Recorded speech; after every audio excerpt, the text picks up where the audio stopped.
Hello，大家好，歡迎翻到 DRM Lab，我係阿 Ming Sir。今集係我哋矽成分系列嘅第3集。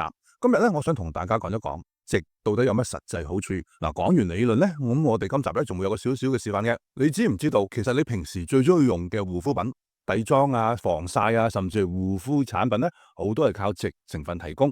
滑貼同埋唔黏嘅完美手感，矽喺護膚品入邊嘅功能咧，其實係好低調，但亦都好強大。第一，佢能夠提升手感，令產品推得更均勻，唔起俏。尤其喺 Cyclopentasiloxane 簡稱為 CPS 呢啲揮發型嘅矽咧，搽上去滑身得嚟，幾分鐘就蒸發走，留得一陣輕盈保護膜，好似唔再咁舒服。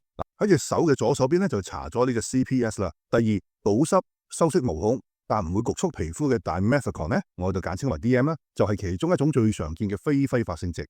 佢可以形成一陣半透膜，幫皮膚鎖水，但又透氣又唔致敏，對於乾燥嘅肌膚、敏感肌膚特別友善。搽咗喺右邊嗰個咧就係 DM 嚟噶啦。第三，佢哋係穩定唔養菌，安全得嚟又唔干擾其他成分。你可以將矽當成一個靜靜地配合你護膚流程嘅好拍檔。適當使用矽能夠將一個好厚身嘅產品咧，變做咗一個好容易推開同埋好膚感嘅製成品。但係喺護髮品中，矽嘅效用就更加重要啦。好啦，講咁多，不如即刻示範一下。今次咧，我會做一個簡單嘅頭髮護理矽油。唔使加熱，唔使防腐劑，只需要2種矽嘅成分就得噶啦。第一，要用 CPS 去提高輕盈同埋易推感。第二，我哋需要 DM 提供柔順同埋鎖水膜。佢哋嘅比例咧係7:3，將兩樣嘢好似後邊咁睇到撈埋一齊就得噶啦。你可以喺乾髮或者微濕嘅髮尾抹一層，對於係打結啊或者毛躁嘅髮質咧會即時見效。呢一張咧係頭髮喺顯微鏡下嘅對比圖，左邊嘅頭髮髮絲咧表面粗糙，毛鱗片張開，通常係受咗紫外線、陽光啊或者風筒嘅熱風嘅傷害。右邊嘅咧就係使用矽油之後啦，咁咧佢睇到個髮絲係表面平滑有光澤，同埋毛鱗片咧係自然貼合。呢啲就係 CPS 同埋 DM 呢類矽嘅功效。